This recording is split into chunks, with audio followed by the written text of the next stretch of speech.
आपण पाणी कुठून ओततोय तसं पुरण इथून फुलं करतात. आता यात साधं पाणी पण जाते, पण पाणी न ओतता एक हिरव्या कलरचं पाणी मिळते गार्डनमध्ये कुठं पण भेटेल. त्यात 2 ते 3 लिटर पाणी मावते हिरव्या कलरचं. याचं काम काय आहे आता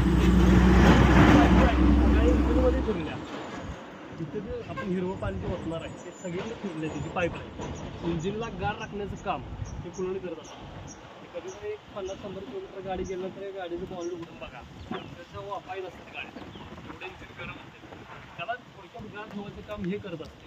त्यामुळे हिची पण जेव्हा तुम्हाला मेंटेन ठेवायची आहे, हे जर तुम्ही ह्याच्याकडे लक्ष दिलं नाही, हे संपलं तर इंजिन जास्त गरम होणार.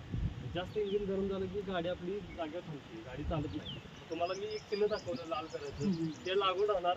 ते चिन्ह काय टेम्परेचरचं, गाडी टेम्परेचर वर गेलं की गाडी बंद पडते डायरेक्ट. तुम्हाला गाडीचं साईडला घेऊन सावलीत घेऊन तुम्हाला तुम्हाला त्यापेक्षा तुम्हाला काय करायचं आहे, हे पण चेंज करायला लागतं. जेव्हा तुम्ही वीर ऑइल चेंज करता तेव्हा हे लागेल चेंज करून टाकायचं. हे शक्यतो कमी होत नाही. कधी कधी बघायला लागेल तेव्हा तुम्हाला लेवल इथे पण मॅच करायला लागेल. इथं पण मिनिमम मॅक्झिमम आहे. खाली एक रेस आहे ती मिनिमम आहे आणि मध्ये एक रेस आहे ती मॅक्झिमम. फुल भरून ठेवायचं नाही, ते मॅक्झिमम भरून ठेवायचं.